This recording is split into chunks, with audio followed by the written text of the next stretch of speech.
All right. Welcome back to Just in Our Minds. Today we're at Podcast Palooza, Club Paddock. I'm here with Felicia Marie. She's, I think now, next to Serba, you've had the most amount of episodes. Yeah. So it's been fun. This is a different environment. If you see, there's a bunch of awesome cars behind us. And shout out to Sean Finnegan for letting us be a part of this.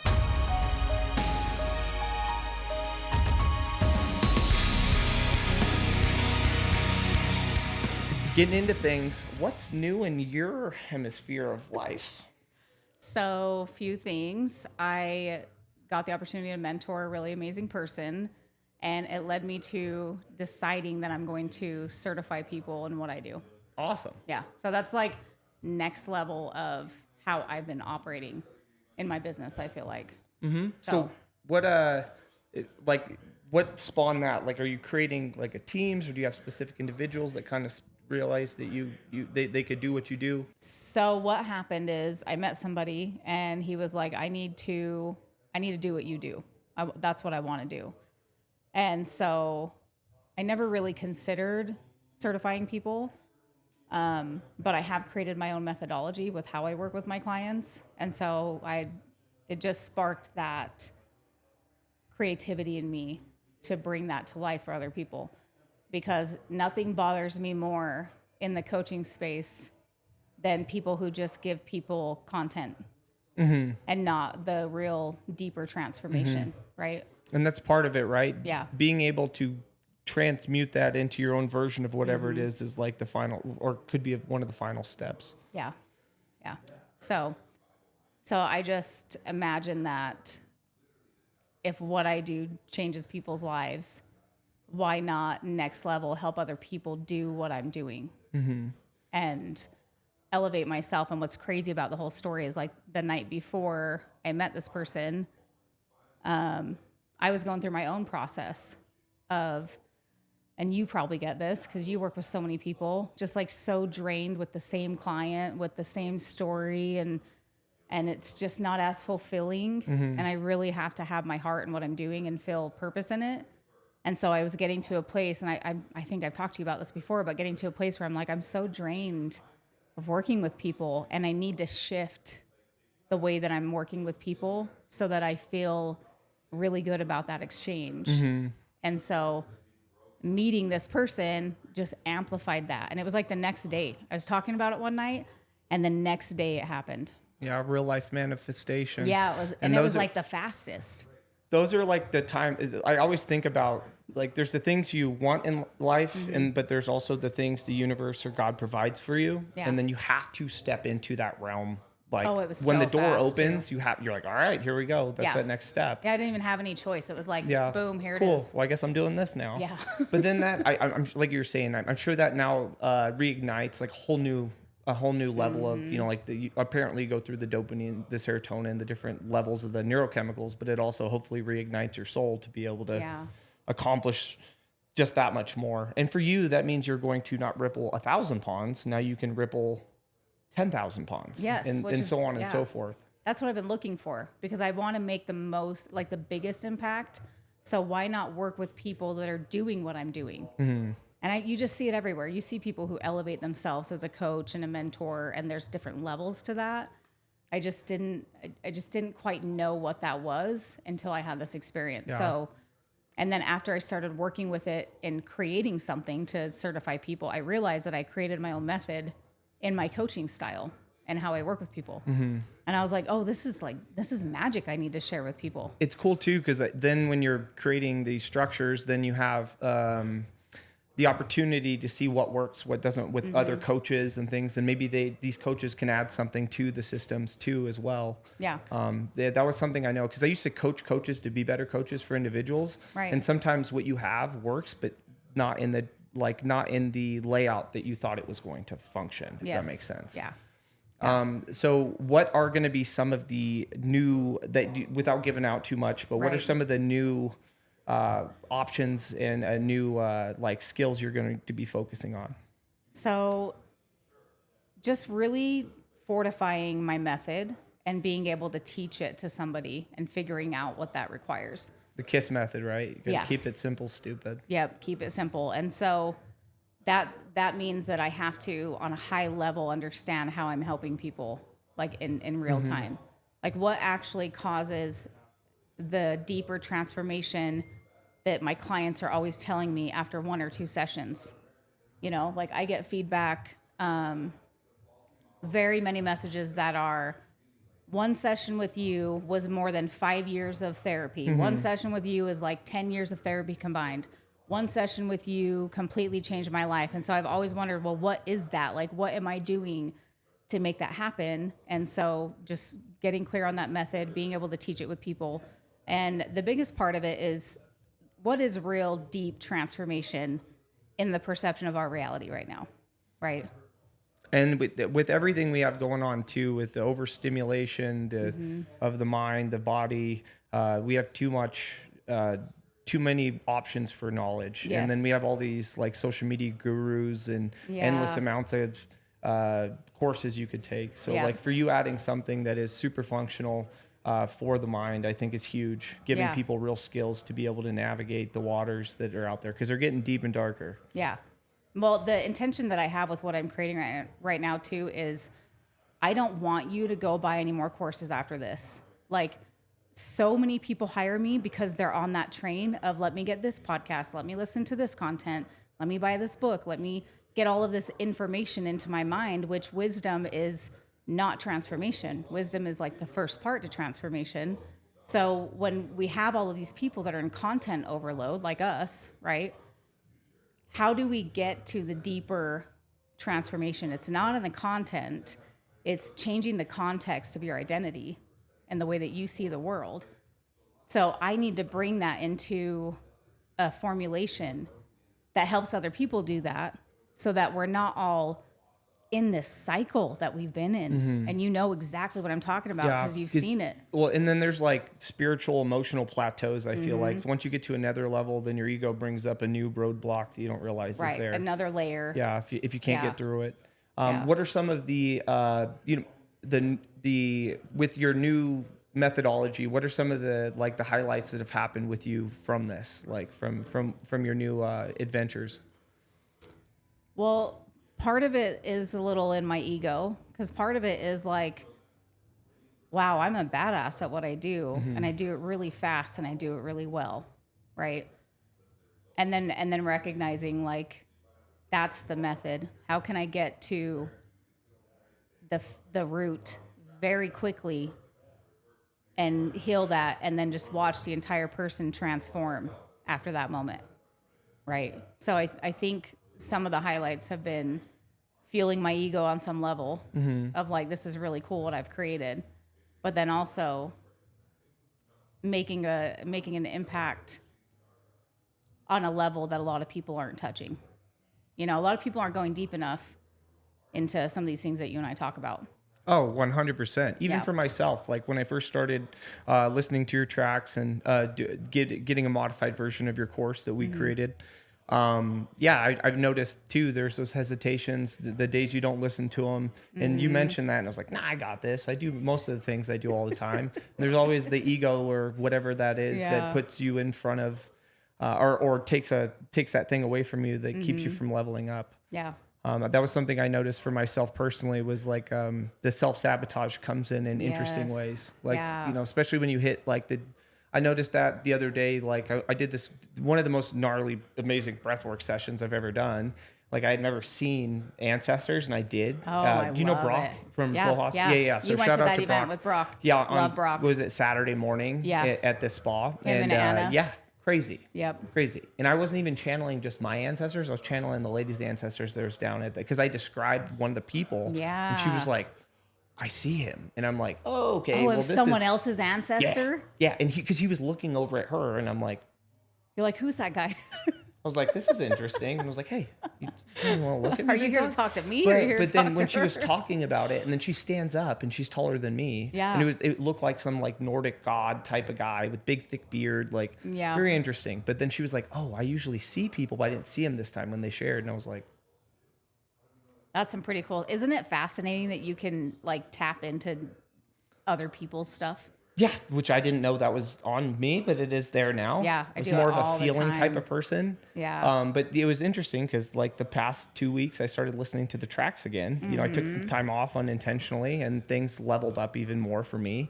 Yeah. And I think sometimes too, it's like once you decide the time, you know, it's like there's no time to be ready. It's when you choose to. Yeah. And that was where I think that really helped open up some different mental blocks that are just like Yeah. melting away, or I'm kicking through them, or whatever that is. Yeah. I love that you shared that. Yeah, it was really cool. Yeah.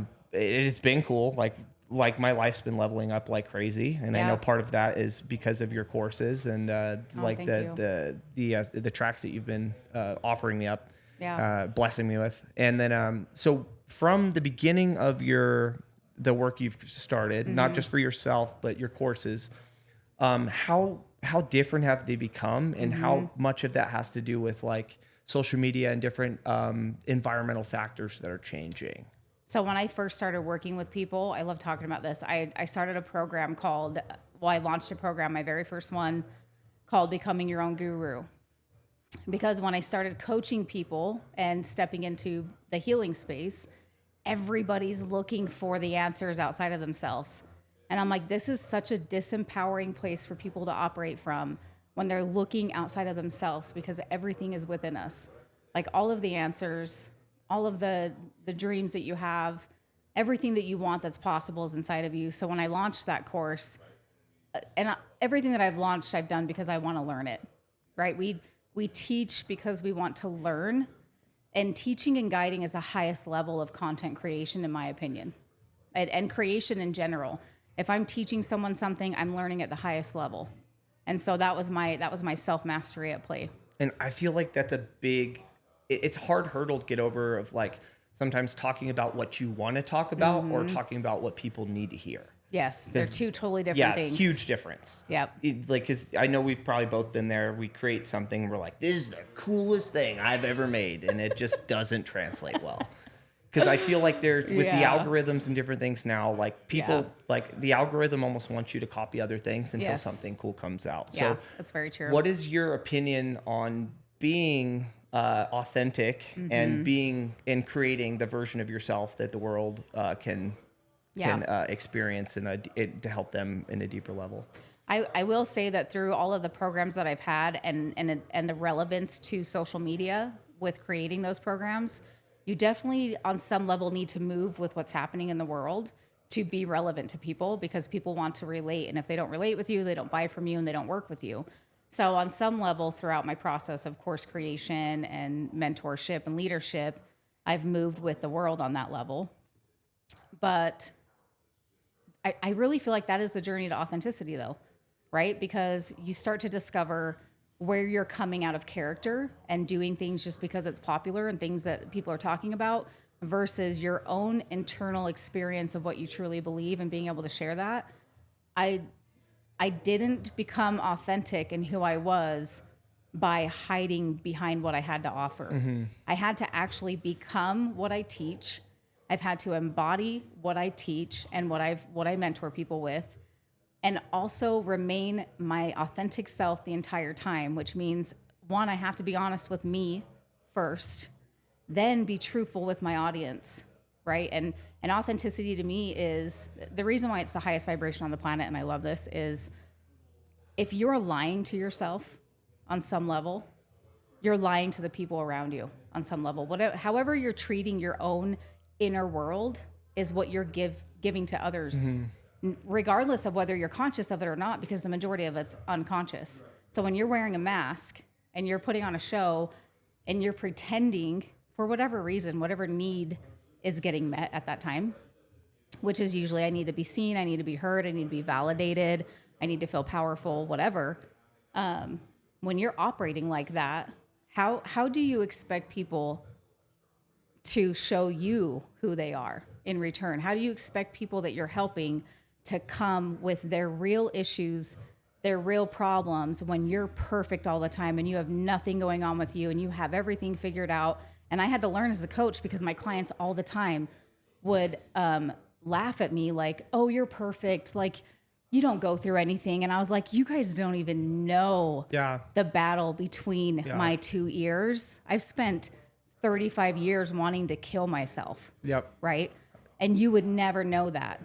Why? Because I'm not letting you into that space. Yeah. They don't because get I'm here to help you. Damascus steel is a trial by fire. Yeah. You know, but the more authentic I've become with my journey and my struggles, right? The more people can relate with me and the more close they feel with me, and then they share more with me and they open up with me. And I'm like, you know, we're all making this up. This whole entire experience we're making up along the way. There is no right and wrong way in anything. It's all perception. Mm-hmm. I'd rather be next to you and be wrong, right?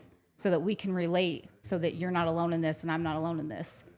That's authenticity. And even if you're judged, even if you're kicked out of the tribe, because that's what everybody's afraid of, even if you're not, even if it means you're not good enough, even if, you know, you're going to be neglected or abandoned, I would way rather be authentic than put on a mask to sit next to somebody that I don't even like. Yeah. And then to be able to become the most authentic version of yourself, of course, you got to work through trauma. So you're not just projecting your trauma outward. Right. But at that same time, like that's exactly what you're saying is like, you want to weed out just be as authentic as you can. Cause then you're going to find your people. Yeah. Cause your frequency is what you frequently see. Mm-hmm. That's one of my favorite quotes. Yeah. And it's being able to, and it's hard to in any society, like because we idolize certain people or certain teachers or throughout our life and things. So I think sometimes it gets convoluted of like who those teachers are, and you try to embody that, but you can get lost in the sauce of who you are, and then between social norms, what society wants for you. Yep. But developing from there, what are some of the and I think we've talked about this before, but what are some of the main big roadblocks that you've seen in a lot of people? And I love this question because we did talk about this last time. But it could have changed. Oh, it's since so then. Different now. It's so refined right now for me working with people, because since our last one, I've leveled up my clientele. And that comes from a place of recognizing my value, right? I'm like, I'm changing people's marriages, their financial futures, their relationship with health, their habits, their addictions. These are things that people will spend 20 years in therapy and $20,000 to $80,000 on. And that's what I do very quickly, very like, boom, boom, let's get it done. So after I increase my value and my clientele, there's a whole different set of limitations that I'm coming across. And so the biggest one right now, I would say, is especially entrepreneurs, and I know you're going to get this, like how hard are we on ourselves when we're self-aware, disciplined, we know what we need to do, we have the habits, we fall off. There's a cycle and a pattern of either punishing yourself, because I've done it for a long time, or being hard on myself, beating myself down because I'm not meeting this expectation of who I should be, because I'm a hypnotherapist, I'm a professional. And I've shared this with you, being in the health space for as long as I have and falling off the wagon for the last 4 years. I can't tell you how many times I beat myself up over that. Yeah. But I do see it with high-level performers and entrepreneurs, business owners, because you have this mentality of, I should know better, because you have that awareness. But that cycle in itself is inauthentic to reality, because for one, we're human and we've become so disconnected to being human, and we get sucked in this perfectionist culture, which means you're comparing yourself, which means there's a measurement of what's right and wrong. And there's a measurement of good and bad. And there's a measurement of, well, if Justin said that, then it has to be that way. And we're all making this shit up. Yeah, it's all made up. I tell that to clients and everybody too. I'm like, hey. I'm wrong all the time. Yeah. But if it works and it works for you, right. There's so many coaches and different people in methodologies. It's going to work, but that doesn't always mean that there isn't somebody else there with an answer that's similar or can be better in some aspects for an individual. Yes. Like we're all blueprints, very unique individual fingerprints. It's just like all we're trying to do as coaches is trying to help you develop the blueprint for your life. Right. So that's a common one, that cycle of I should know better. I'm not where I should be. It's all coming from a comparison. And it's like a lack. I feel like there's a lack of self-love and there's a conditional love that a lot of people have on themselves that they don't realize it. Yeah, I'm one of those people. Yeah, I've done it too. Like there's plenty of times where I sit in these rooms or whatever and I'm like, how did I get here and what am I doing? But that's okay. One of my good friends always said that like imposters don't have imposter syndromes. Yes. Those people that are actually really faking it, they have like a weird narcissistic disconnect. Yeah. That they think they are really the best. Sometimes it works out for them, but most of the time imposters don't have that imposter syndrome. Well, you know what I think about imposter syndrome? I feel this very deeply. The person that I was prior to knowing where I was working from and knowing myself and my identity, that's the imposter. The imposter is the old version of me that was having to hold up this identity that wasn't even mine. It came from my mom. It came from my dad, came from my upbringing, came from school. That's the imposter. The real me, like the true me that I feel is what's being expressed now. Because I pulled back the layers. I deprogrammed myself. I figured out what's my truth. How do I feel about this? Right? So I think that's the imposter. So when you're feeling uncomfortable in a crowd because it's not the norm, that is the best place lean into it to be because you belonged there all along. Let yourself level up. Yeah. Like you were there the whole time. Everybody fails. Everybody has these, negative thoughts here and there, and you just got to be able to handle it. And life isn't supposed to be, talk about this a lot, but life isn't supposed to be easy. Yeah. Life doesn't get easier. You get stronger. Yes. And your old patterns, your old person, it just like that person, you could love them, give them a hug, but keep moving, even with yourself. Yeah. It's very true. So that's a big one. That's a big pattern. Another one really quick too, because I wanted to get this in here before you move on. Another big pattern that I'm seeing right now, because I'm working with people that are multimillionaires, is they have the hardest time slowing down and taking the time for themselves. Because they're like, I have this client in Texas right now that he is a badass. I love working with this guy. Like, I'm like, dude, we can move mountains with the work that we do because he takes action like nobody's business. But he'll reschedule and he'll put that off because he has so much on his plate. And I'm like, this is a pattern. This is a pattern. You're putting yourself aside and you're the one doing the performing. You're the one building all of this. Like teaching men, because I work with a lot of men, teaching them that it's okay to take care of yourself and build at the same time. So that's another big one that I've been working with my clients on. 100%. Yeah. And in the morning, I always ask myself, like, what do I need today? That's what I've been better about doing in the morning. Like, what's most important? Yeah. Because I'm a giver as well. And like, I always try to show up for all my friends and see how I can help everybody else. But I've been narrowing my bandwidth down now and setting harder boundaries for myself to be able to handle, like, what do I need? Yeah. Because if my cup's full, then you can't fill up anybody else's cup. Yeah, that overflow is supposed to be and I love all these cute sayings that we have and how we talk about these, like, oh, you need to fill up your cup. Well, what does that even mean? Yeah. What does it mean to fill up your cup? Yeah. So for me, it was like making sure that I have the boundaries and I have more bandwidth for being able to navigate my day. Yeah. And then when I have time, I can I can help the other people. And then we have our clients and different things too. Cause otherwise with everything else, like you're going to be cutting those strings and things are going to be falling apart. Yeah. And it will reflect in your work. I love that you brought up boundaries because that's never talked about. No one talks about personal boundaries in their business, boundaries with their kids, their relationships. Like you really can't perform at a high level if you don't have boundaries. That's probably the number one thing that I see people slipping on right now in our reality is boundaries. So I'm glad you brought that up. No, 100%. And then, you can have, like you said, we can have boundaries with everybody, or like our kids or family members, because those are usually the ones that we give the most excuses to letting them pass, especially with trauma and things like that. Yeah, I've done that. Yeah, I've done that with my kids. You let people treat you bad, and then it turns out to be those are like the people that are supposed to be closest to you. Yeah, but, I can admit that. Yeah.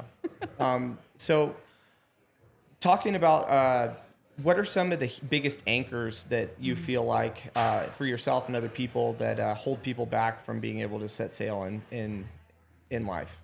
Well, they don't understand neuroscience and brain science. They don't understand the reptilian brain.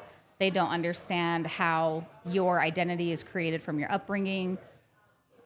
You know, you need to know that who you are now comes from your identity at the core, and that identity is programmed. And in order to change that, you have to get extremely uncomfortable, extremely honest with yourself. And a lot of people don't know there's these mechanisms that live inside us that keep us in the old version. So our brains are wired to keep us safe, not to keep us leaning into fear. So we have to learn how to override our own brains on some level so that we can do the things that are scary. Because what was scary to me was making a lot of money. Why should that be scary? So I had to override my programming around money to create a good relationship with it, right? So I think that's the biggest struggle in our society right now is people not understanding their brains, knowing that the mind and the brain are two different things. How am I a creature of habit? How is that showing up? And how do I change this? Because everybody wants to know, like, how do I do it? You know, how do I transform? How do I change and get out of these things? 100%. And like knowing you deserve it. Yeah. Like Yeah. when it comes to money, success, everybody else, if you say, oh, X, Y, and Z did it because it's them and not me, that's just a mental block. Yeah, Like it's it's a not true. programming issue. Yeah, it's confirmation bias. I did a video on this because I had a couple people ask me to. It's this defense attorney that you have in your brain that's defending you being broke. It's like, no, you're supposed to be broke. Don't make money. Don't be hot. Don't be successful because that's not who you are. And it's arguing for you and with you, right? And it's going to war for you because that's what you've told it to do. So it's only listening to what you say. So the first thing I do is, what is your self-talk? What are you telling yourself? What's the story that you tell yourself about yourself, right? Because your subconscious mind is listening to you as a commander, and it's like whatever you say goes. If you're broke, that's right? If you're wealthy, that's also right. No, 100%. And then since these are shorter podcasts, we're probably going to cap it off here soon. So in closing, what are three navigational beacons for individuals that can help them get through, the guest and everybody listening, to help them get through, to help maybe break that layer, or if they resonate with what we're talking about, Right. To get them to the next level, or to get them to stop with the mental roadblocks? So the first thing you need to do if you want to know your subconscious roadblocks is get a pen and paper and write down, what is my relationship with money? All of it. What is my relationship with my health? All of it. What is my relationship with my relationships? What's the best relationship I have? Why? What's the worst relationship I have and why? And once you get the stories out, then all you need to do is see what all those blocks are. Oh, now I know why I don't have money, because my dad said it was evil. Oh, now I know why I'm not healthy, because my parents weren't. You start to see your programming in that story. And all you need to do is write a new story. Write it out on paper. Read it every morning. Read it every night. Program it into your mind and start acting as if. Because it's that be, do, have. Who is the being doing the doing to have that life that you want? And being able to use that in your world is, I mean, that's so transformational. Huge. You could change your whole life doing that one thing. 100%. Yeah. And that's probably three things in one, No, to that's be great. honest. Yeah. Yeah. Thank you so much for being here. I love and appreciate you. You help change a lot of people's lives, including my own. And then for everybody out there, where can they find you? You can find me on Instagram. I actually have a Calendly link up to book a discovery call and a bunch of other things. I just changed it back to Heal with Felicia Marie. I had a different name and I changed it back. So it's HEAL on Instagram. That's the best way. And I have a website that I'm getting ready to launch. So Awesome. Yeah. We're looking forward to that, and we'll get you back on when we can talk about your website and everything that's up. yeah, thank you. Like I said, thanks for being here. And just remember, you are the gatekeeper of your own destiny. You are the writer of your story. So if you don't like your story, you could change it, pick up a different pen, use a different notepad. Have a great day, everybody. Thanks for listening.